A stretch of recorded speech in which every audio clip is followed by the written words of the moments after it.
Welcome back. All right, DRM drama. It is happening, and in a way where a lot of GOG users are not particularly happy with what's going on right now regarding Hitman. I think it's the sort of thing that can be a little bit of a cautionary tale of how games are constructed in the old modern era. Right. Hitman hits GOG.com with DRM, sparks review bomb. Because when you think of DRM, you don't think of GOG.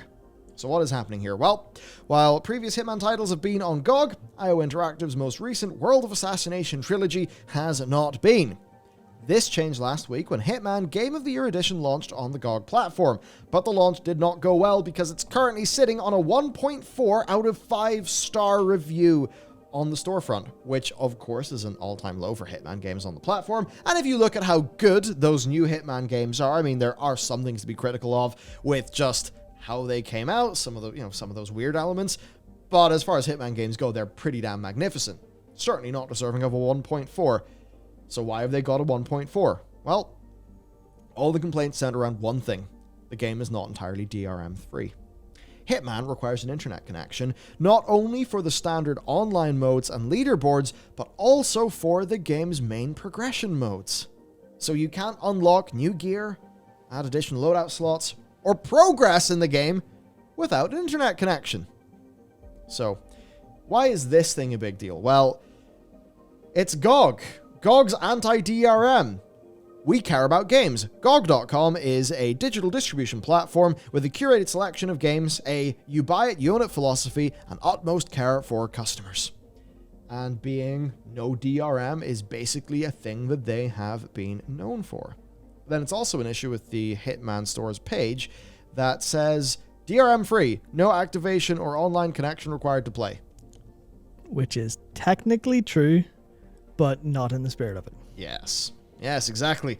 And if you're only correct technically, then, technically correct is not really the best form of correct because you can be correct and still lose very easily. So as for how people are reacting here, a lot of negative reviews criticizing the untoward inclusion of DRM for this game. I mean, look, for a lot of people are like, this is a Hitman game. It's not a multiplayer game. I want to sit down and play Hitman. That's it. I shouldn't need an internet connection for that. And a lot of people would say, well, come on, internet easy to get. Well, I mean, not for everybody everywhere, but I think for a lot of people, it's just the damn principle of it. And there's also what happens if there's server issues.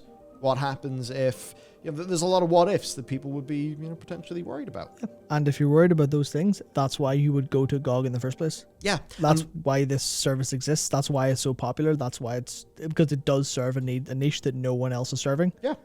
And now they've betrayed that a little bit. What happens if your parents are watching Downton Abbey? They don't know why they're doing that, or whatever. What if they're streaming something and you don't have a great internet connection? We know, here in Belfast, Northern Ireland, it's pretty good. You can get a fast download speed easy. But in a lot of places, I hear from a lot of people in America, a lot of people in Australia, that, with the monopolies of the ISPs, they're not getting great quality of service. They have frequent downtime. That's the thing. The amount of downtime we have is basically negligible. But I think even if you're not in the States, there's loads of people who will see, the streamer they know from America constantly having to talk about fighting their ISP, stuff going down, the stream being ruined. Well, that's annoying for that streamer. But for a lot of people, if they want to progress in Hitman, stuff goes down. Oh shit! Now they can't progress. They can't play the thing they've enjoyed.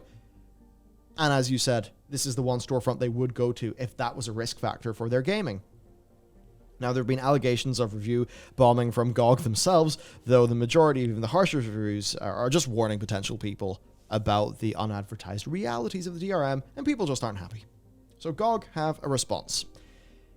They are understandably not too thrilled. They are responding, though. The community lead, Gabriella, wrote on their forum, Thank you for bringing this topic to our attention. We're looking into it and we'll be updating you in the coming weeks. In case you have purchased Hitman and are not satisfied with the released version, you can use your right to refund the game. At the same time, while we are open for meritful discussion and feedback, we will not tolerate review bombing and will be removing posts that do not follow our review guidelines.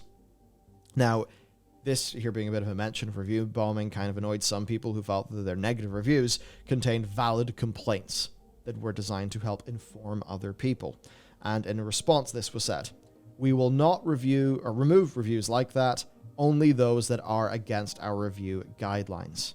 Now, the review guidelines state that if a player is unsatisfied, they're free to, review and share their opinion as to why they would not recommend the game. So I would assume there that if there's a lot of, say, inflammatory language and things like that would go against those guidelines, then your review gets scrubbed. But if you're saying 1 star out of 5, the store page said DRM free, don't need an internet connection to play, but I specifically bought it here because I have a ropey ISP and I now sometimes can't play the game, or, I'm just exposed to all those risks. Thankfully, those people, their reviews will still be up, and it certainly should be like that. I think GOG absolutely need to do something here in terms of the store page so that people are made aware, though. Yeah, I think because yep, there you go. On the description, please note, internet connection is required to access escalation missions. Elusive targets or user contacts, story and bonus missions can be played offline. That's still, I don't even know if that's new. I don't know if that was originally there, because that doesn't mention the progress stuff or the unlocks stuff, which I think is sort of a lot of the actual problem. Oh yeah, you would like to progress and unlock things in the game you're playing. Of course, like I think progress, you can literally progress through the story, but I think you can't get use starting locations and stuff like that for missions to make it easier. So I think so anyway. I'm not 100%. The stuff that's basically set on an account level, and I guess that maybe make sense because from what I understand, they do challenges. Yeah. It is a pretty smart system where they do challenges and stuff on the maps, and you maybe starting from different start locations and things like that. So maybe those systems are all tied in together for some reason. Yeah. Though obviously this, look, this is not the biggest thing in the world, but it does suck in principle. Yeah, so I think it's GOG have responded nicely. It's just a matter of what will the coming week's update be, because I think if you look at this from a more principled perspective, this is definitely a blip.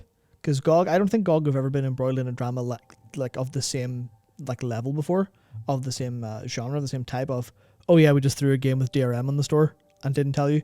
I think that goes against their MO, and I don't think they would do it without it being, I don't want to say an accident, because that implies whoopsies, an accident, just fell. But it's it's an oversight, a lack of, whoever secured this for the site didn't do their due diligence. So that's the case where, oh yeah, shit, we're really sorry about that, everyone. We'll refunds are available if you don't want it. Stuff like that would be good, and then we'll fix this, release the game with the current discount whenever it's actually in a way we want it to go. That would obviously be only if the publisher and developer were okay with doing that, because that is work on the developer's end to untie that whole system. But I think they've responded admirably. It's just a matter of what they consider a review bomb. But even looking at it now, there's a lot of reviews that are very to the point. They're just going, yeah, so it has online DRM. You can play through the game, but most features are locked behind it. And I was like, yep, sweet, good. So I think this is basically the whole system working as it's supposed to. Yeah. Where, GOG haven't done a major screw up here. They made a mistake, and the users are going, GOG, you've made a mistake. We're going to tell you what mistake you've made. We're going to explain it. We're going to be dissatisfied in a large number of people, because that's how we get our point across, and they successfully have, I think. So I think this is actually, despite it being a DRM drama, I think this is actually a good story, because it shows that GOG, if GOG don't defend this principle, their users will revolt until they defend the principle. So nice, actually. At least I think so anyway. Pretty much. I mean, I don't have a massive amount else to add, because it's a very cut and dry thing. Anti-DRM storefront puts on game that, it can technically be played offline, but kind of not really in the spirit of it. So cut and dry. Hopefully there's a good resolution to this. And it is just a little bit wild that progress is not happening fully offline. Yeah. I suppose they're perhaps doing that because they don't want some way people fiddling around being able to unlock all of this stuff and that to impact online, because they want to protect the integrity of online or whatever.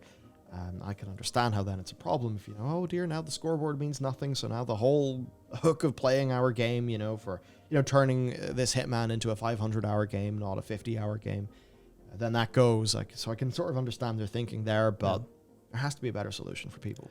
Yeah, certainly shows the problem of having to design for this, having to develop for this from the ground up of, oh, in the future, will we want to release on GOG that's DRM free?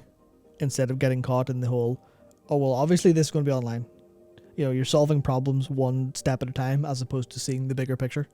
I think that's kind of what happened here, because I can't imagine anyone at IO would intentionally want to make a bad experience for people. So, so I think it's unfortunate more than anything else. Yeah, at least I think so. So there you go. Hopefully good resolution is reached, and all's online. It's a thing. It's not always ideal. That's it for us. Let us know what you think. If this has been something that's impacted you, or we don't have much experience of these things, like being we don't like them, but they're not something that actively would interfere with our life, because we generally here have got very fast and reliable internet. But I definitely say, like, if you're from the States, if you're from Australia, if you have internet issues, how does it impact your gaming experience? Let us know what it actually means for you. I actually have an anecdote on this from years and years ago, because you say it doesn't affect. I remember one time it did affect me really badly, and it was one of the last times I ever bought a physical PC game, Skyrim, on release night, because I just started university. I was up here in Belfast, and then I would go home to my parents every weekend. I bought that game on either a Thursday or a Friday night on disc, ready to go, thinking, oh sweet, but my PC was at home. All I had was my laptop with me, and it couldn't play it. So I was like, okay, sweet, right, I'm going to go home this weekend and play the shit out of Skyrim. Oh no. What happens when I get home with my PC copy for Steam and the internet's down? So I have the game on disc, and if this were a console, I could play, but it was a PC, so I couldn't. So I put the disc in, installed it, and I spent, I think I was there on Friday night from maybe 10 p.m. to maybe 4 a.m., 5 a.m., 6 a.m., just trying to get enough connection through tethering to my phone to download, like, basically the tiny patch that was there, and also get it authenticated through Steam. So that was a complete nightmare, and I think it eventually worked, but it was still the case of, I bought game, no internet, can't play, what the hell is this? That is a degree of friction that certainly, just makes gaming feel worse. Yep. Yeah. Has been for a decade now. So there you go. Let us know what your anecdotes are, and I suppose see you next time. Thanks for watching, and bye.